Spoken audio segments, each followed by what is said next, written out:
This is a story that was told to me by a wonderful man, and his name, a Chassid Chabad, his name is Herzl Borochov, and he lives in Rehovot. And he has over there what they call a center for reading the letters of the Rebbe. The Rebbe has to date something like 40, 42 something like books of that are compiled by his followers, that the Rebbe wrote thousands, tens of thousands, even hundreds of thousands of letters he wrote to people. This is before there was computers and things like that, email. And a lot of these letters people saved. And so they sent in copies of the letters, whatever, and they arranged it into books. So there's thousands and thousands and thousands of letters. And these letters are all answering problems that people have, mostly. People want advice, people want the answers to this, and want explanations. And the Rebbe gave explanations, amazing insight into the world. Okay, so this Herzl Borochov, he has a center where people come in and they ask questions. They write down the questions, and he puts it in one of these books of the Rebbe, and he gets answers. And the answers sometimes are just fantastically relevant to the questions that are being asked. It's quite amazing. Okay, in addition to this, this Rabbi Borochov, he also goes around and he puts tefillin on people.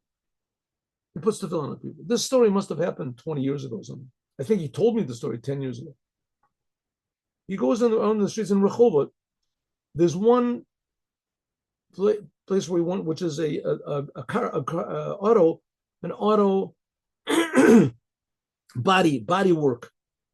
What do they call it? What's it? Not auto repair. Anyway, an auto where they do, body work on the cars, where they get into accidents, so they fix up the fenders, the bed. So he goes to this place. This place is when this auto repair shop is run by a couple whose last name is Kadoshim. That's their last name. And he would go there and put the tefillin on the man, whenever. So he went and he put the tefillin on the man, Mr. Kadoshim, and he saw that they were a little bit worried. So he said, what is your problem? Are you worried? You seem to be worried. No, it's okay, nothing.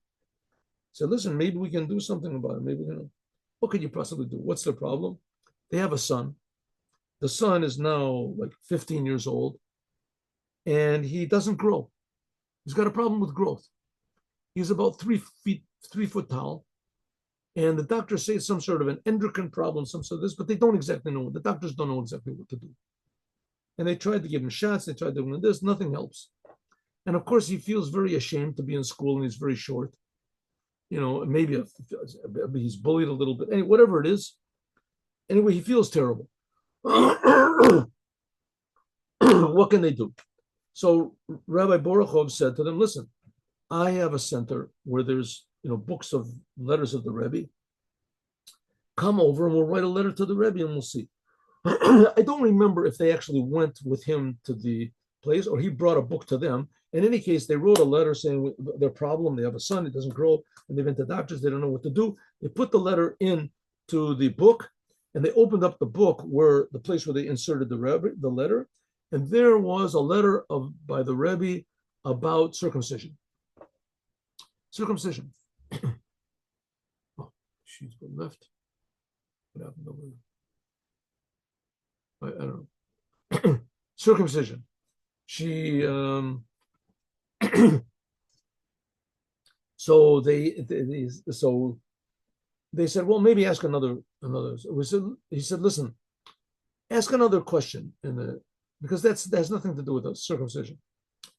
So Rabbi Borochov said, listen, I've got a lot of experience in this. Usually the first answer that you get has some connection. Did your son have a circumcision? Of course he did. So meanwhile, the wife is looking at the husband sort of like, with and he did have yes, he had a circumcision. So the wife says, listen, he did have a circumcision, he did, but he says to her husband, should I say something about it? The husband says, listen, what do you have to say? He says, listen, what is it going to hurt? We had a circumcision in the hospital in France. He was born in France.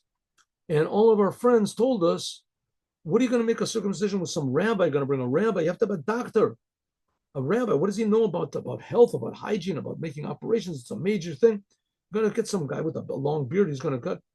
You have to get a doctor that has a diploma and this. So we did it in the hospital. We had we had the circumcision in the hospital with anesthetic and hygiene and a thing like that.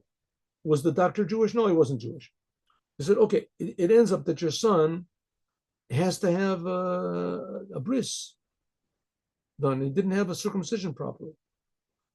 So they said, okay, maybe we'll talk. They said, one second, Rabbi, we're asking about this, our son's being short. What has this got to do? He said, I don't know what it has to do, but that's what the Rebbe said, and you haven't got any better answer. So they said, okay, let's see if our son agrees. So they go to the son. Now, they're not religious people, they're not against religion. They're not against.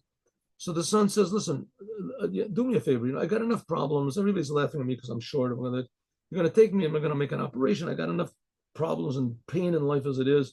I don't want to do it. I'm not going to do it. Leave me alone. So the parent says, what can we do? So they explain to the son, listen, you got a letter from the Rebbe. He says, listen, I don't know, Rebbe, it's not, leave me alone. I'm not going to make any circumcisions. I'm not going to make any operations. Just leave me alone. I got enough problem. So Rabbi Borachov said, okay.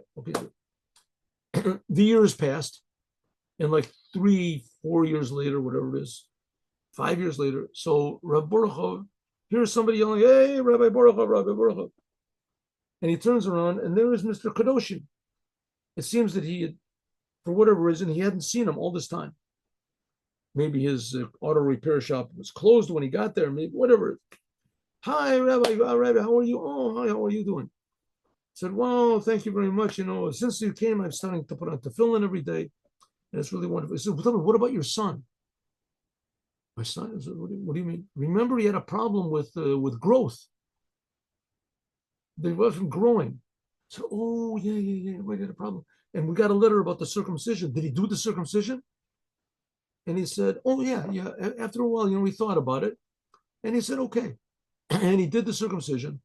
And that's it. We went to a proper mohel, someone that's a big expert in this.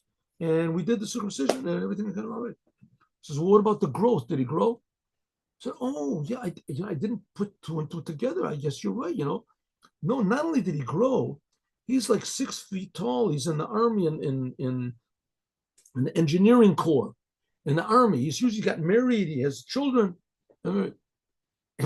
So it ends up that because he made the circumcision, is that made him grow. Now, what possible connection is there between one and the other? That all of a sudden he grew from 3 feet tall to be 6 feet tall because he had a circumcision? I don't know. But the fact is that the Rebbe saw somehow or other that was the key to have it done. And when he did have it done, it fixed it up. So we see that the circumcision has more than just a religious connotation to it and a religious the ritual. We see that the circumcision actually affects the physical world, even in aspects that have nothing to do with religion. Nothing to do with that he grew up to be higher, is the shirt size increased, his pant size, what's that got to do with Judaism? But it comes out that no, Judaism is the will and the wisdom of the creator of the universe to improve the entire creation.